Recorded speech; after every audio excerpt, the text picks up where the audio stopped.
A group of psychology students, doctors, and a volunteer arrive in South Africa, where they will stay for the night.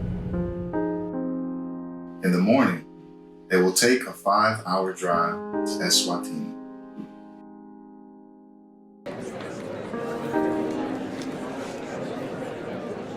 Before they leave, they meet with the co-founder of SOHO, who welcomes them and gives them a brief overview of the trip, tips, and tricks on how to stay safe. That's just too long. That's what happens. I want to introduce you also, Philip, and so you look behind so that you recognize him, and I'm sure he'll be chatting.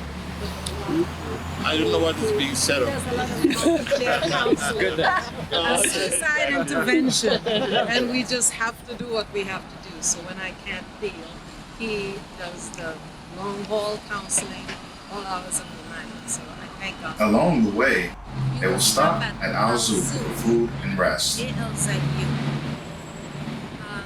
If and whether you need a half an hour there, whether an hour there, whatever. It's an open game park where the rhinos and the ostriches and the zebras and stuff there, so you can eat and hang over and watch them. So it's just a good little stop. If you're not hungry and you just want to keep going, then at least you can do a little break, a bathroom break there. You can get some water. You take 15 minutes. It's no hurry. It's the one day that you can pace yourself. So I encourage you to do that. Al Zoo is a good stop. It begins to make After Al Zoo, they will go to the kingdom of Eswatini. The kingdom of Eswatini, previously known as Swaziland, is the last absolute monarch in Africa, with King Mswati III as its leader. It is a small, landlocked country in southern Africa, bordered by South Africa and Mozambique. Compared to other places, it is slightly larger than half the size of Belgium, or slightly smaller than the state of New Jersey. The country has a population of 1.4 million people and has two capitals, Mbabane and Lobamba. The Swazi people speak Eswatini and English, as they were colonized by the British. While Christianity is the dominant form of religion there, they practice other religions, including Zionism, Roman Catholicism, Islam, and more. Eswatini is known for its game reserve, the Mlaula Nature Reserve, and the Shani National Park, with its diverse wildlife, lions, hippos, elephants. While the country is beautiful, the HIV/AIDS pandemic created a large population of orphans and vulnerable children. SOHO has been working with them for nearly 2 decades. Over the years, they have partnered with different organizations and schools to provide resources, healthcare, and education. This year, the humanitarian global outreach from NSU is back on a mission to Eswatini.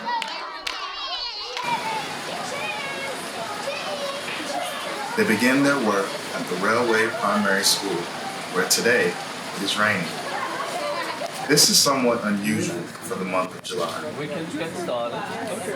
Yeah, I got my class buddy. Okay. We can start.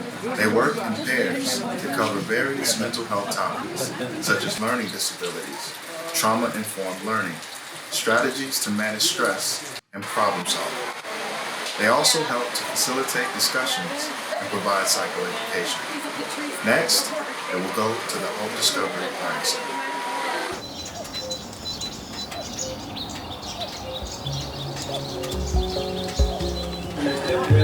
Today we're here at the Hope Discovery Learning Center to distribute supplies and donations for the children. Say hi. Hey, ngiyabadala mama. Ngilabana ngicela befuna besolo sisho ukuthi badawudalana. Betezusela. Angithi siyabakhumbula. Ngemuva nabo mami and daddy. Angithi ngiyabale ngemuva manje betena le teenager. Betezusela. They have us. Angithi sidela ngokula. Yes, so they are here because they love us. Angithi bafuna kusati. So mabakhulumisa ungabesabi, just talk to them. If they ask what is your name, you tell them your name. Angithi they are not scary people.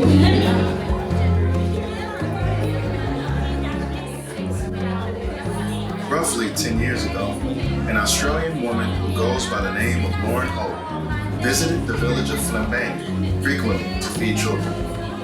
While she was there, she noticed that some of the children had physical disabilities and did not have a school. She went back to Australia to raise funds to build the school. The school now offers computer training, sewing, preschool, and special needs education. However, they continue to face financial difficulties that makes it tougher to provide these services.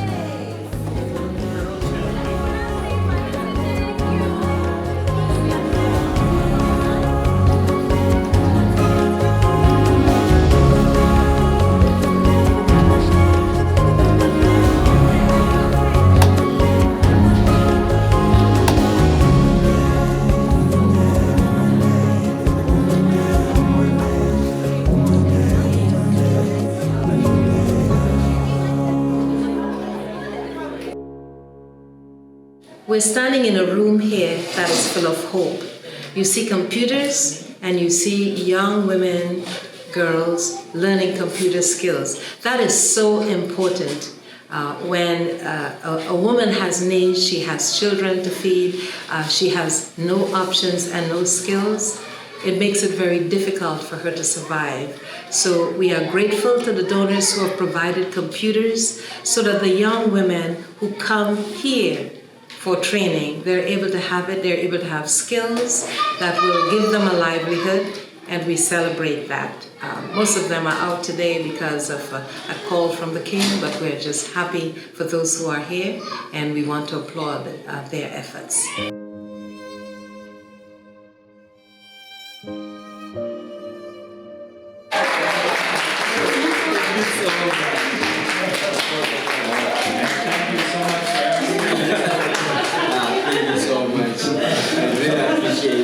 No, of course. Thank you so much for everything that you do. It's amazing, and it's so important to have people like you in the world, and there's so few. So I just want to say thank you so much, okay? As an outreach coordinator, Nati needs a computer to find fun activities for the children at the Maricamp community, which is roughly 10 minutes away from Hope Discovery Learning Center.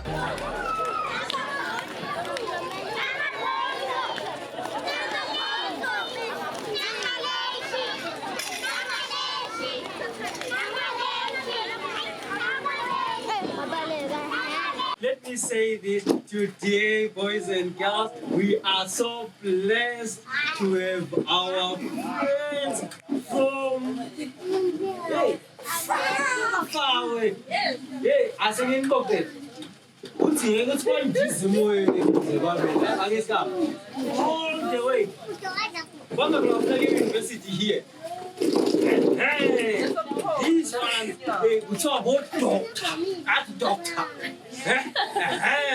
They are all the way from America, United States of America.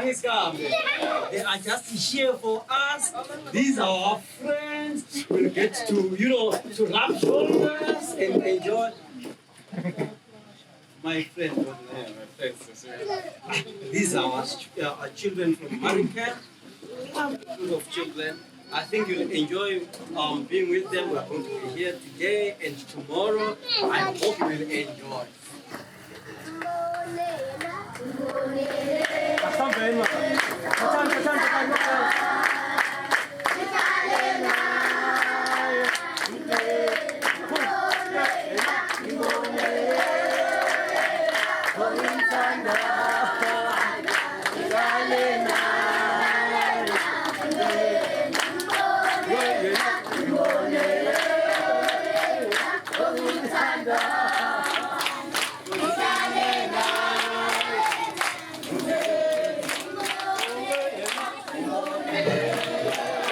In this community, it is littered with children, orphaned and vulnerable children. Most of them in this American community have experienced abuse. SOHO was brought to this community by Swaziland Action Group Against Abuse to help rescue 2 girls around 7 and 12 who were living by themselves in one of these shacks and had experienced attempts to break the door down. So here we have been, and over the years we've tried to bring cleanup campaigns, we've tried to bring in mobile clinics, occasional meals, but we have made a commitment to be part of the change in this community.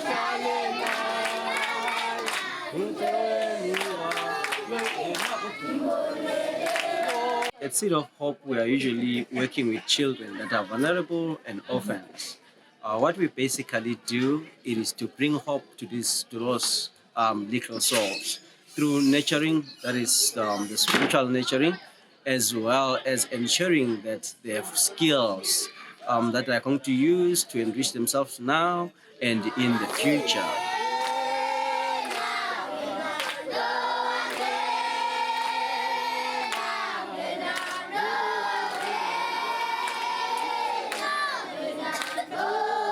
Play with them, we've got sports, we have our spiritual activities that are fun. We also do feeding, where we feed them on a daily basis. We ensure that they go to bed with a full stomach.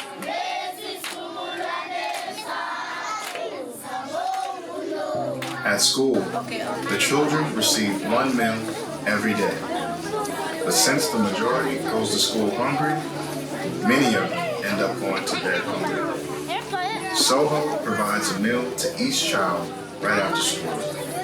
Currently, they feed roughly 200 children every day under a small gazebo, which protects them from harsh weather. However, it is quickly being outgrown and needs to be expanded.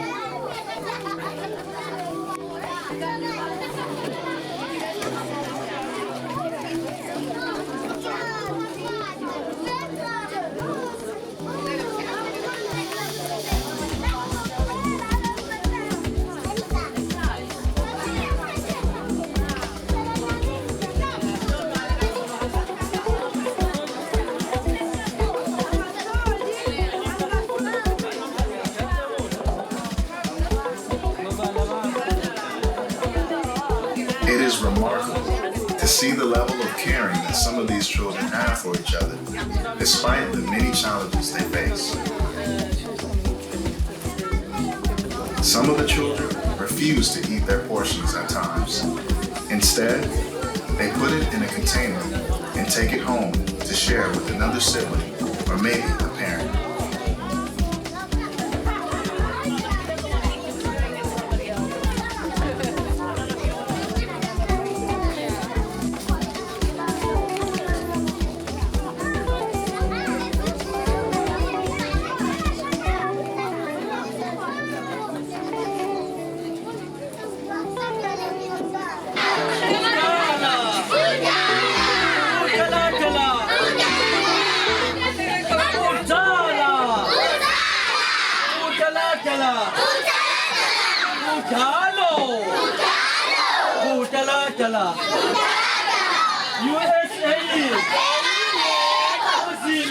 Go ahead.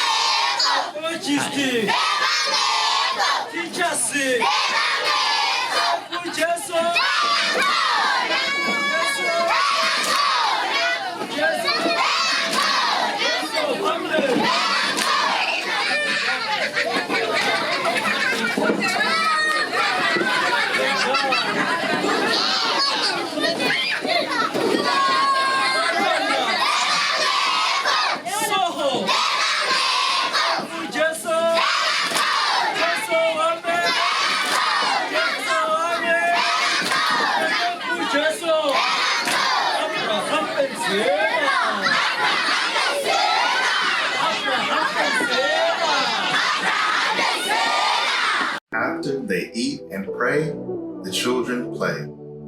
Today, there is group discussion, play, and distribution of supplies.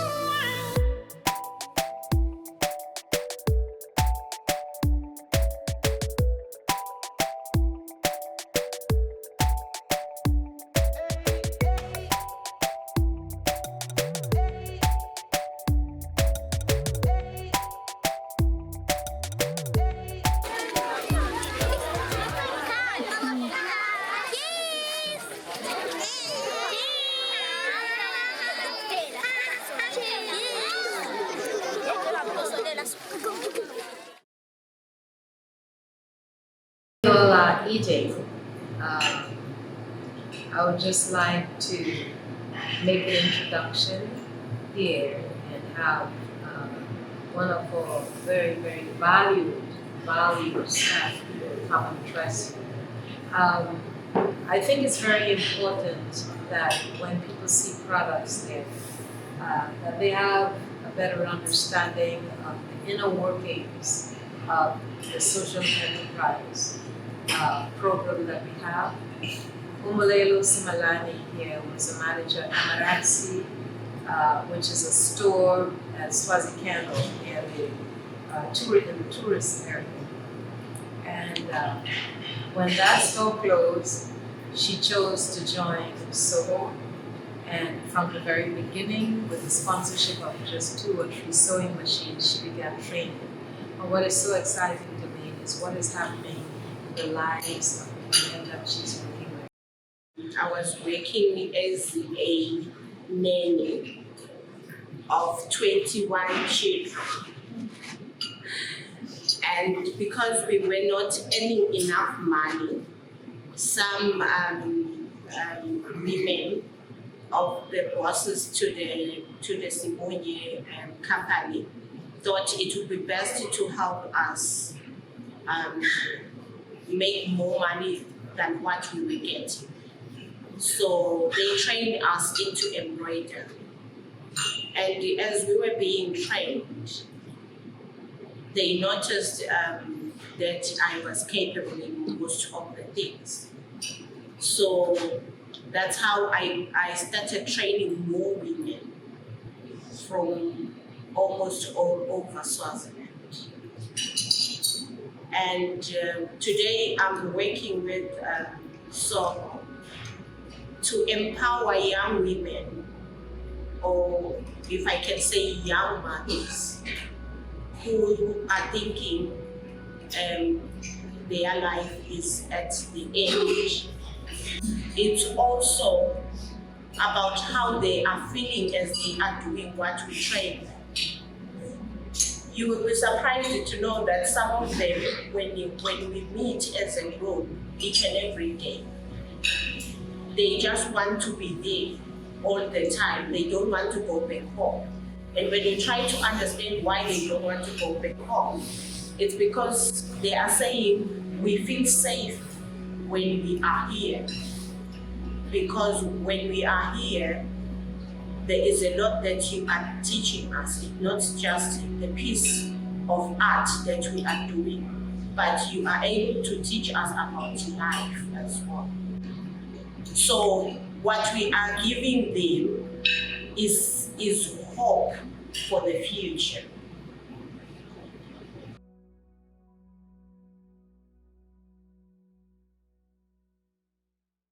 We just arrived to Fandawawa. This is a high school. We're in the middle of the field of marijuana. They call it daga. Most of the students here, they use marijuana and they sell it. And HIV is very much spread in this village.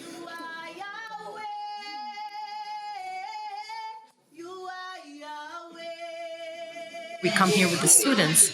We kind of teach them to give education, psychoeducation for the student, the effect of marijuana on the brain, and preventative from HIV.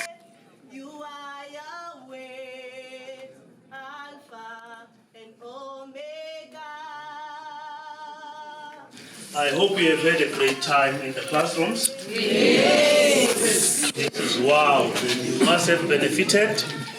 It's not the first time that the team comes here. It's only that maybe it's some different faces. But of course, Dr. Campbell has always been there. So they love the school so much.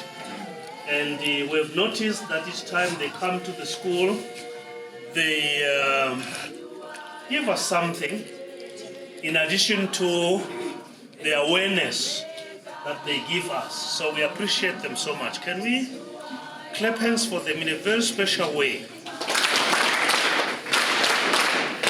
Yes, thank you.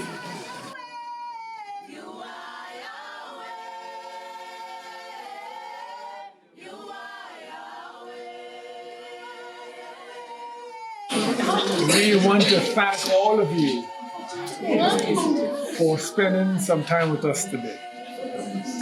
It was a privilege meeting all of you. The students and the staff were very pleased to spend the few minutes they had with you. The teachers and the principal, they are amazing. Isn't that right?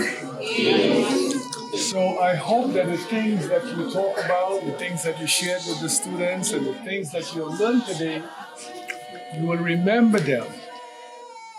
Because all of you are very, very important. There isn't anybody else like you. So if you're the only one of a kind, then you're priceless. Always remember that. You're special, and that you can achieve your goals if you work hard. And I'm so happy that all of you are in school, because it means that you have plans for the future. So thank you so much for having us, and God bless you.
As you have just witnessed, the Fundu Kuala Choir is full of talent. In fact, the crew shed a few tears. The only thing left to do is to explore the beauty of Eswatini. As they say, self-care is important.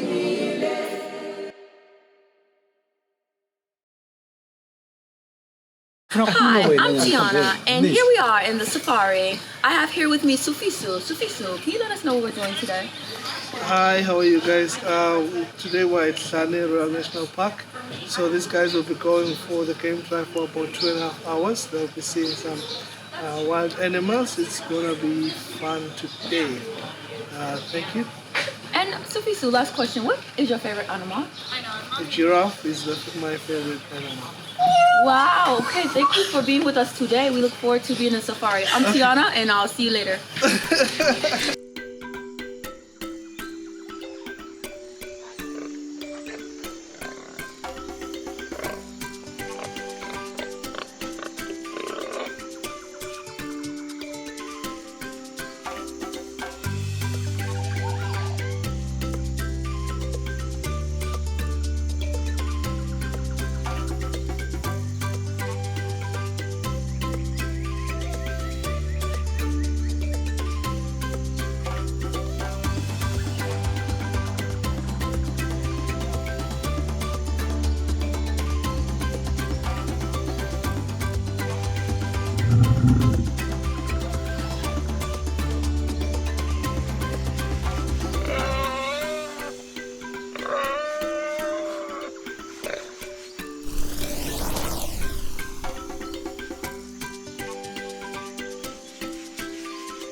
Oh.